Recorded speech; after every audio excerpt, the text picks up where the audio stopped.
इस सदी के महान आर्टिस्ट लियोनार्डो दा विंची के स्केच और पेंटिंग्स पूरी दुनिया में मशहूर थे, बट अनफॉर्चुनेटली उस टाइम पे यूट्यूब नाम की कोई चीज नहीं थी। और आई थिंक ये अच्छा भी है, बिकॉज स्केचिंग एक अच्छे आर्टिस्ट की निशानी है और प्रोफेशनल कंटेंट बनाने से पहले प्री प्रोडक्शन करा जाता है और उसमें से एक चीज है स्टोरी बोर्ड। सो सबसे पहले what is story board? Story board मतलब तुम्हें जैसा फाइनल शॉट क्रिएट करना है, तुम्हें उसको सबसे पहले ड्रॉ कर लेना कि मेरा फाइनल रिजल्ट कुछ ऐसा दिखेगा, और साथ ही उसमें तुम्हारी फोकल लेंथ लिखी होगी, कौन सा शॉट लेना है, like close up, wide angle, ultra wide, ये सब लिखा होगा, और कैमरा मूवमेंट तुम्हारी कहाँ से कहाँ होगी, ये सब डिटेल्स लिखी होगी। इसे स्टोरी बोर्ड कहते हैं। अब इसे सिर्फ क्रिएटर ही नहीं, बड़ी बड़ी हॉलीवुड मूवीज भी यूज करती है, बिकॉज इसे टाइम और एफर्ट दोनों बचता है। ये देखो स्टार वॉर्स मूवी का एग्जांपल।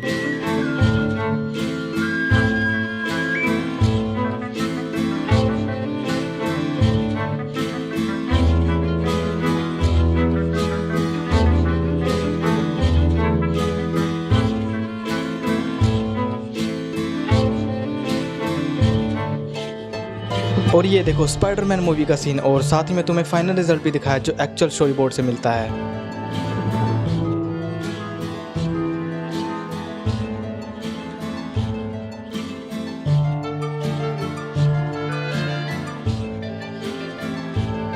पर इसका यूज करना ही क्यों है, और क्या इसको यूज करने के लिए परफेक्ट ड्राइंग आनी चाहिए? अब सबसे पहले हम इसका यूज तब करते हैं जब हमें कोई वीडियो, एड या फिर शॉर्ट फिल्म शूट करनी होती है और हमें बहुत सारे शॉट्स लेने होते हैं, like B roll, close up, ultra wide, तो बहुत सारे शॉट लेने पड़ते हैं। और हम शूट करते करते ना इतना बिजी हो जाता है कि हमें याद नहीं रहता कि ये शॉट लेना है, वो शॉट लेना है। इसलिए हम स्टोरी बोर्ड करते हैं कि हम एक एक सीन को परफेक्टली विजुअलाइज कर सके पहले ही, और बिजी होने के चक्कर में हम बहुत मोस्ट इंपोर्टेंट शॉट्स को भूल जाते हैं, जो बाद में बहुत ज्यादा दिक्कत देता है। तो इसके लिए सबसे पहले हम एक शॉर्ट लिस्ट बना लेंगे, और शॉर्ट्स को तुम डिजिटली या फिर कॉपी भी बना सकते हो, बिकॉज इसका बहुत ज्यादा फायदा है। बिकॉज इससे तुम्हें पता रहेगा कि ये वाला शॉट हमें ऐसे लेना है, इस तरीके से लेना है, इस एंगल से लेना है, और किस कैमरा मूवमेंट से लेना है, और एकदम से तुम्हारे पर प्रेशर नहीं आएगा आखिर ये वाला शॉट मैं कैसे लूं, किस तरीके से अच्छा लगेगा, बिकॉज पहले ही तुमने शॉट को विजुअलाइज कर लिया कॉपी या फिर डिजिटल तरीके से। अब देखो, अगर तुम्हें ड्राइंग नहीं भी आती ना, तो तुम काफी इजीली इसका यूज कर सकते हो। अगर तुम कोई नॉर्मल वीडियो या फिर यूट्यूब वीडियो बना रहे हो, तो तुम बिल्कुल रफ तरीके से इसको ड्रॉ कर सकते हो, बिकॉज उसको स्टोरी बोर्ड को तुम ही देखने वाले हो, तुम्हारी कोई टीम नहीं है, और तुम्हारे रफ स्केच को तो तुम समझ ही जाओगे किस तरीके से शॉट लेना है। बट अगर तुम बड़े लेवल पे कोई टीम वर्क कर रहे हो ना, लाइक तुम एड शूट कर रहे हो, शॉर्ट फिल्म शूट कर रहे हो, तो तुम्हें इसका डेफिनेटली यूज करना चाहिए, बिकॉज इसमें हमें बहुत सारे एंगल्स लेने पड़ते हैं, और एक गलत शॉट या फिर एंगल से ना हमारी पूरी एड या शॉर्ट फिल्म बेकार हो सकती है। तो इसके लिए तुम्हें प्रोफेशनली स्टोरी बोर्ड करनी ही पड़ेगी। और कुछ यूट्यूबर जैसे हमारे आशीष भाई, सौरव सिन्हा और रचित सिंह भी इसका यूज करते हैं अपनी वीडियोस के लिए। अभी रिसेंटली मैं भी इसका यूज करने लगा हूँ, बिकॉज सच में काफी ज्यादा टाइम और एफर्ट बचाता है। अब मैं तुम्हें अपनी प्रीवियस वीडियो का स्टोरी बोर्ड दिखाता हूँ।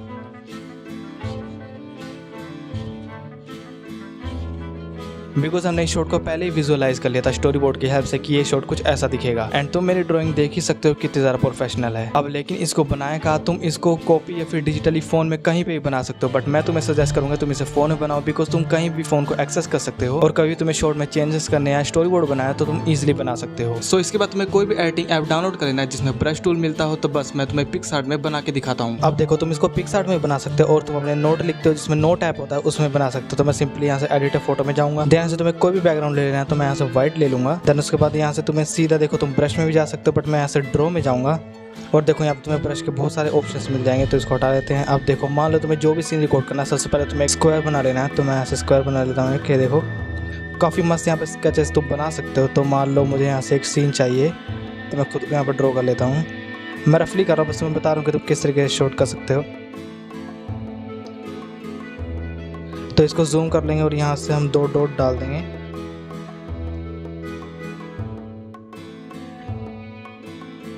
देन उसके बाद जो भी लाइट वाइट तुम्हें ऐड करना है, तो यहाँ से तुम कर सकते हो। तो यहाँ से देखो, मान लो तुम यहाँ से देखो काफ़ी सारी शेप भी मिल जाएगी, तुम ले सकते हो। मान लो यहाँ से मैं ये एरो ले लेता हूँ, तो मैं इसको अराउंड यहाँ से ऐसे रख दूँगा, और इसका साइज़ थोड़ा सा बड़ा कर दूँगा, और इसको रोटेट कर दूँगा।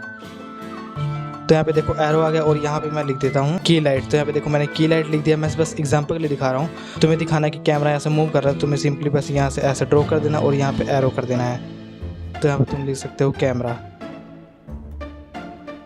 तो ये देखो यहाँ पे कैमरा लिख दिया। तो इस तरीके से तुम सिंपली बस ड्रॉ कर सकते हो। मैं बिल्कुल रफ बता रहा हूँ, इस मुझे जज मत करना इसके हिसाब से। तो यहाँ पे देखो तुम्हें काफ़ी सारे और ऑप्शन मिल जाएंगे। तो यहाँ पे देखो तुम कुछ इस तरीके से ड्रॉ कर सकते हो। यहाँ पे तुम्हें काफ़ी सारे ब्रश के ऑप्शन मिल जाएंगे।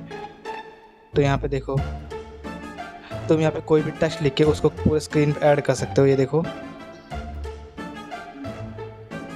तो मान लो जैसे मैं यहाँ से लिखता हूँ तो मान लो मुझे ये वाला इमोजी दिखाना है, तो मैं देखो यहाँ से ये कर दूंगा। उसके बाद देखो अब जहाँ भी मैं टैप करूँगा देखो वहाँ पे इमोजी ऐड होता जाएगा और तुम काफ़ी मस्त तरीके से इसका यूज़ कर सकते हो। और देखो यहाँ पे तुम्हें काफ़ी सारी शेप्स मिल जाएंगी, ये देखो। और ये देखो यहाँ पे तुम्हें सर्कल जैसा मिल जाएगा, देखो। देन यहाँ पे ये देखो काफ़ी मस्त पैटर्न बन जाएगा तुम्हें। उसके बाद शेप में देखो तुम्हें बहुत सारी शेप्स मिल जाएगी। ये देखो अगर तुम्हें ड्रॉप ऐड करनी है तो सिंपली देखो तुम ड्रॉप ऐड कर सकते हो। और यहाँ से तुम्हें अगर स्टार ऐड करना है तो देखो तुम सिंपली स्टार ऐड कर सकते हो। ये देखो तो इस तरीके से तुम काफ़ी मस्त यहाँ पे स्टोरी बोर्ड कर सकते हो। मैंने बस बताया है तुम्हें। एंड मैं अगर तुम्हें अपनी स्टोरी बताऊं तो स्टार्टिंग में मुझे बिल्कुल बेकार चीज़ लगती थी, आखिर ये बनाना क्यों, हम सीधा ही शूट क्यों नहीं कर लेते, बिकॉज इससे टाइम बहुत वेस्ट होता है। बट जैसे मुझे रियलाइज हुआ ना कि स्टोरी बोर्ड बहुत ज़्यादा इंपॉर्टेंट है, मैं भी इसे यूज़ करने लगा। And literally this save a lot of time, because हम हमेशा बिगिनर लेवल पे नहीं रह सकते। हमें अपने कंटेंट को इंप्रूव करने के लिए वो चीज़ें करनी पड़ेगी जो बड़े बड़े क्रिएटर्स करते हैं, बड़े लेवल पर करी जाती है। तो इसलिए हमें स्टोरी बोर्ड का यूज़ करना आना चाहिए और हमें यूज़ करना भी चाहिए, वरना हम सेम उसी पोजीशन पे रह जाएंगे। अब स्टोरी बोर्ड भी तुम्हें बहुत तरह के मिलेंगे, thumbnail story board, traditional story board, animation, sketching, बहुत सारे तरह के हैं। पर इनमें से सिर्फ थंबनेल, ट्रेडिशनल और एनिमेशन का यूज़ करा जाता है। अब थंबनेल तुम्हें पता ही होगा क्या होता है, बस एक फोटो होती है जिसमें हमारी स्टोरी बताई जाती है। तो उसी तरीके से स्टोरी बोर्ड होता है, उसमें बस एक फोटो होती है शॉट की कि इस तरीके से शॉट लेना। उसमें कोई डिटेल नहीं लिखी होती, कौन सी फोकल लेंथ में शूट करना है और कहाँ पे कैमरा मूवमेंट होगी, कुछ नहीं, बस एक फोटो होती है शॉट की, फाइनल शॉट की। अब इसमें बिल्कुल उल्टा है, इसमें शॉट को ना पूरे डिटेल से समझाया जाता है, कौन सी फोकल लेंथ रहेगी, कौन सा शॉट होगा और कहाँ से कैमरा मूव करेगा। और इसमें एरोज का यूज भी करा जाता है कि यहाँ से यहाँ जाना, फिर यहाँ से तुम्हें मूव करके इस तरफ को जाना, पूरी डिटेल तुम्हें बताई जाती है उसमें। एक तरह से तुम इसको बिल्कुल प्रोफेशनल स्टोरी बोर्ड मान सकते हो। अब एनिमेशन से तुम समझ गए होगे कि इसे कैसे यूज़ करना है। इसमें ना 5 से 10 शॉट्स को एक साथ जोड़ के एक एनिमेशन बनाई जाती है, जिसे अब देखा जाता है, डायरेक्टर्स देखते हैं कि अच्छा लग रहा है, शॉट लग रहा है। बट इसे ज़्यादा लोग यूज़ नहीं करते बिकॉज उसमें बहुत ज़्यादा टाइम वेस्ट होता है। बिकॉज तुम्हें पता है एनिमेशन बनाने में कितना ज़्यादा टाइम लगता है, और अगर एक एक शॉट को एनिमेशन बनाएंगे तो बहुत ज़्यादा टाइम लग जाएगा और डिले भी हो सकता है, तो इसलिए इसको इग्नोर करा जाता है। एंड आई थिंक अब तुम्हें भी स्टोरी बोर्ड बना लेना चाहिए इस वीडियो को देखने के बाद। अगर तुम नहीं बना रहे हो तो बना लेना। एंड अगर तुम्हें कलर ग्रेडिंग के कुछ अनरिवील्ड सीक्रेट चाहिए ना तो ये वाली वीडियो देख लो।